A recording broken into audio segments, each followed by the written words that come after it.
Praise the Lord children. எல்லோரும் எப்படி இருக்கீங்க? நல்லா இருக்கீங்களா? நான் தான் உங்கள் சரிதா ஆண்டி. சரிதா கேடிசிஸ் சேனலுக்கு உங்களை எல்லோரும் அன்புடன் வரவேற்கிறேன். எல்லோரும் கதை கேட்க இன்ட்ரெஸ்டாக இருக்கீங்களா? நேராக ஸ்டோரிக்கு போகலாமா? ஓகே, ஸ்டோரியில் என்ன பார்க்கலான்னு பார்ப்போம். ஒரு ஊரில் ஒரு ராஜா இருந்தார். அந்த ராஜா அவங்களுடைய தேசத்து மக்கள்கிட்ட என்ன சொல்கிறாருன்னா, உங்கள்கிட்ட இருக்கிற விலையுயர்ந்த பொருட்கள் என்ன இருக்கோ அதை அரண்மனைக்கு கொண்டு வாங்க, உங்களுக்கு அதுக்கு பதிலாக 2 மடங்காக நான் காசு தரேன் அப்படின்னு சொன்னதும் இப்படி தண்டூரை போடுறாரு. தேசத்தில் எல்லா இடத்துலையும் அந்த அனௌன்ஸ்மெண்ட் கொடுக்குறாரு. உடனே ராஜா அப்படி சொல்லியிருக்காரு அப்படின்னு சொன்னதுமே எல்லாருக்கும் பயங்கர சந்தோஷம். இந்த மாதிரி அதே சேம் டைமில் தான் இந்த நாட்டை இந்த ராஜாவுக்கு எதிராக தேசத்தில் மற்ற நிறைய இடத்துலேருந்து ராஜாக்கள் போர் செய்கிறதுக்கு பாளையம் இறங்கியிருக்காங்க.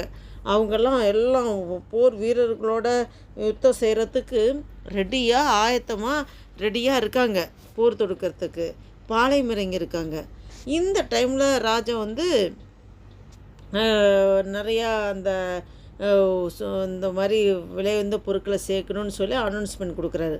இப்போ நாட்டு மக்களுக்கு பயங்கர சந்தோஷம். ராஜா அப்படி சொல்லிட்டாருன்னு சொல்லி அது முன்னோர்கள் பழைய மூதாதையார் சேர்த்து வச்சுருந்ததெல்லாம் எடுத்து கொண்டு போயிட்டு அரண்மனையில் கொடுப்போம்.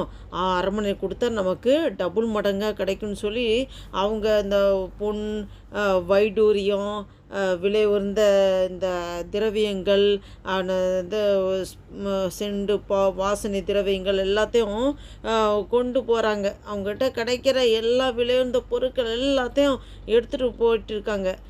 அப்போ ராஜாட்ட டபுள் மடங்காக காசு கிடைக்கும்ல, விளைந்த பொருட்களை கொடுக்கும்போது அதுக்கு பதிலாக டபுள் மடங்காக கிடைக்கும் அப்படின்னு பயங்கர சந்தோஷம் எல்லா தேசத்தில் இருக்க மக்கள்லாம் பண்ணிகிட்ருக்காங்க. இப்படி இருக்கும்போது ஒரு வயசானவர் ஒருத்தர் ஏழையானவர் அவர்கிட்ட அவர் யோசிக்கிறாரு, ஐயோ நம்மகிட்ட ஒரு விலையுயர்ந்த பொருள் ஒன்றுமே இல்லையே, ஒரு பழைய கடிகாரம் தான் அவர்கிட்ட இருக்குது. ஒரு அந்த கடிகாரம், நாள் பார்க்குற கடிகாரம். சரி, அதை கொண்டு போவோம் அப்படின்னு சொல்லிட்டு அவர் எடுத்துகிட்டு போகிறாரு. ராஜாவை பார்த்து சொல்கிறாரு, ராஜாவே நான் உங்களுக்கு விலையுயர்ந்த பொருள் நான் ஒன்று கொண்டு வந்திருக்கேன் அப்படின்னு சொன்னதும் உடனே சரி எடுத்து காமி அப்படின்னோடனே அந்த கடிகாரத்தை காமிக்கிறார். கடிகாரத்தை பார்த்துட்டு ராஜா யோசிக்கிறாரு, இது பார்க்குறதுக்கு அந்தளவுக்கு பெரிய மாதிரி பழசாக இருக்குது, இதில் ஒரு விசேஷத்தை எதுவும் இல்லையே, என்ன நீ என்னை ஏமாத்துறியா? என்னை ஏமாற்றி பணம் சம்பாதிக்கலான்னு நினைக்கிறியா?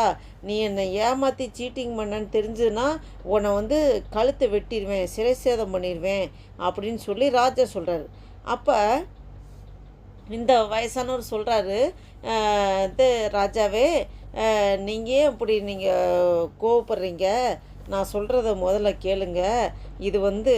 இது உள்ள ஒரு ஆழமான ஒரு இருக்குது, ஒரு சத்தியம் இருக்கணும்னு என்னது சொல்லணுன்னா, நீங்கள் இந்த மாதிரி அனௌன்ஸ்மெண்ட் கொடுத்ததும் நான் அப்போ திங்கக்கிழமை நான் வீட்டிலேருந்து கிளம்பி வரும்போது திங்கக்கிழமை காலையில் 3 மணி டைமு அப்போ நான் வீட்டிலேருந்து கிளம்புனேன். அதுக்கப்புறம் பார்த்தா ஒவ்வொரு நேரமும் பார்த்தாக்க நேரம் போகிறது நான் என்னால் பார்க்க முடிஞ்சுது.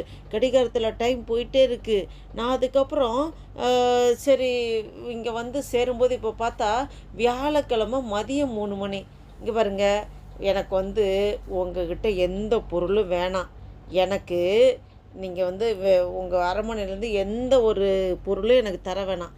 எனக்கு அந்த நான் வீட்டை விட்டு கிளம்பும்போது திங்கக்கிழமை காலையில் 3 மணி எனக்கு அந்த நேரத்தை மட்டும் கொடுங்க. நான் அந்த நேரத்தை எனக்கு கொடுத்தீங்கன்னா நான் அந்த நேரத்தில் ஏதாவது ஒரு கூலி வேலை செஞ்சு நான் பொழைச்சிக்குவேன். நான் ஏதாவது என் வேலையை பார்த்துக்குவேன். எனக்கு அந்த நேரத்தை மட்டும் கொடுத்தா போதும் அப்படின்னோடனே ராஜா பார்க்குறாரு, டேய் உனக்கு என்ன பைத்தியமாக பிடிச்சிருக்கு? காலம் கடந்து முடிஞ்சு போன காலத்தை எப்படி கொடுக்க முடியும்?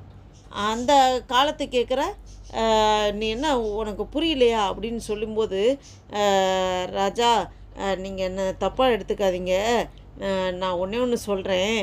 நீங்கள் காலம் எவ்வளோ அது போனால் வராதுன்னு தெரியும்ல, உங்களுக்கு தெரியல. இப்போ வந்து நீங்கள் கொஞ்சமாவது யோசிச்சு பார்த்தீங்களா? உங்கள ராஜா உங்களை எதிர்த்து பாளையம் இறங்கியிருக்காங்க. மற்ற நாட்டிலேருந்து மற்ற ராஜாக்கள் வந்து யுத்தம் செய்கிறதுக்காக பாளையம் இறங்கியிருக்காங்க. இந்த டைமில் நாட்டை பாதுகாக்கிறதுக்கு என்ன வழி பண்ணணும்னு சொல்லி நீங்கள் ஞானமாக அதுக்காக செயல்படாமல் நீங்கள் தேவையில்லாத இந்த டைமை நீங்கள் வேஸ்ட் பண்ணிவிட்டு நீங்கள் வந்து உங்களுக்கு காஸ்ட்லியான பொருள் சேர்க்குறதுக்கு இங்கே பாருங்கள், அந்த உங்கள் நாட்டில் யுத்தம் பண்ணுறதுக்கு ராஜாக்கள்லாம் வந்து இப்படி இருக்கிறாங்க. இதை நீங்கள் வந்து கொஞ்சம் கூட நீங்கள் வந்து கவனத்தில் கொள்ளாமல் நீங்கள் வந்து காஸ்ட்லியான பொருளை சேர்க்கணும் அப்படின்னு சொல்லி இந்த மாதிரி நேரத்தை நீங்கள் இப்படி வேஸ்ட் பண்ணிகிட்ருக்கீங்களே, இது உங்களுக்கு நியாயமாக இருக்கான்னு கேட்க தான் நான் வந்தேன். இது தப்புனா நான் இப்போயே கழுத்தை கொடுக்குறேன், நீங்கள் கழுத்தை வெட்டுங்க அப்படின்னு சொல்லி அந்த இது அந்த பெரியவர் சொல்கிறார். சொன்னதும் ராஜாவுக்கு அப்போ தான் யோசிக்கிறாரு, டேய் நீ வந்து வயசானாலும் நீ வந்து நல்லா யோசிச்சிருக்க, நீ வந்து எனக்கு புரிய வச்சுட்ட, உலகத்திலேயே ரொம்ப காஸ்ட்லியானது காலம்தான், காலம் எவ்வளோ பொன்னானது, போனால் கிடைக்காது, இது வந்து எனக்கு புரிய வச்சுட்டு அதோட நாட்டில் நான் என்ன நல்ல ஒரு பண்ணணும், நாட்டை மேன்மைப்படுத்துறதுக்கு என்னென்ன செய்யணும், அதுக்கான துரிதமான காரியங்களை பண்ணணும்னு சொல்லி அதுக்கும் எனக்கு வந்து நீ சொல்லி கொடுத்துட்ட, எனக்கு புரிஞ்சிருச்சு. நீ இவ்வளோ தூரம் நீ வந்து எனக்கு இவ்வளோ சூழ்நிலைகளை புரிஞ்சு எனக்கு நீ இந்த இதை எனக்கு வெளிப்படுத்தினால நீனே இந்த அரண்மனைக்கு என்னுடைய பர்சனலாக எனக்கு கூடவே இருந்து நல்ல ஆலோசகராக இருந்து நீ செயல்படுத்தணும், உனக்கு அந்த போஸ்டிங் உனக்கு தரேன்னு சொல்லி ஒரு உயர்ந்த ஸ்தானத்தில் அந்த ராஜா வந்து அந்த வயசானவரை நிறுத்தி வச்சுருவார். அப்போ இதிலேருந்து நம்ம இந்த ஸ்டோரியில் என்ன தெரிஞ்சுக்கிறோன்னா, நாட்கள் பொல்லாதவைகள் ஆனதால் காலத்தை பயன்படுத்தி கொள்ளுங்கள், பிரயோஜனப்படுத்தி கொள்ளுங்கள்ன்றிருக்கு வேதத்தில் நம்ம பார்க்குறோம். எபேசியர் 5ஆம் அதிகாரம் 16ஆம் வசனத்தில் பார்க்குறோம். என்ன பிள்ளைங்களா, நாட்கள் பொல்லாதவைகளானதால் காலத்தை பிரயோஜனப்படுத்தி கொள்ளுங்கள். இப்போ பாருங்கள், நீங்கள் என்னென்னலாம் டைமை எப்படிலாம் நீங்கள் வேஸ்ட் பண்ணுறீங்க, கொஞ்சம் நீங்கள் உங்களே யோசிச்சு பாருங்கள். நீங்கள் வந்து படிக்க வேண்டிய நேரத்தில் படிக்காமல், தூங்க வேண்டிய நேரத்தில் சரியாக தூங்காமல், சாப்பிட வேண்டிய நேரத்தில் கரெக்டாக சாப்பிடாம, எவ்வளோ நேரம் உங்கள் டைமை நீங்கள் வந்து தள்ளி தள்ளி போட்டு எவ்வளோ டைமை நீங்கள் வேஸ்ட் பண்ணியிருப்பீங்க, கொஞ்சம் யோசிச்சு பாருங்கள். இன்னும் நம்ம வந்து டைமை எதுக்கெல்லாம் வேஸ்ட் பண்ணுறோம். ஆண்டவர் சொல்கிறாரு, நாட்கள் பொல்லாதவைகள் ஆனதால் காலத்தை பிரயோஜனப்படுத்தி கொள்ளுங்கள். இன்னும் நம்ம ரொம்ப டீப்பாக பார்க்கணுன்னா, கர்த்தரோட வருகை எந்த நிமிஷத்து மேலாம் இருக்கும், நம்ம ஆயத்தமாக இருக்கணும். நம்ம டெய்லி பைபிள் ரீட் பண்ணணும், ஜெபம் பண்ணணும், நேரத்தை பிரயோஜனப்படுத்திக்கணும், நம்ம ஆலயத்துக்கு போகணும், ஆண்டவரை துதிக்கணும், ஆராதிக்கணும். நீங்கள் கிடைக்கிற டைமை ஆண்டவருக்காக நீங்கள் பிரயோஜனமாக செலவு பண்ணுங்கள், யூஸ் பண்ணுங்கள். நீங்கள் காலத்தை வேஸ்ட் பண்ணிடாதீங்க.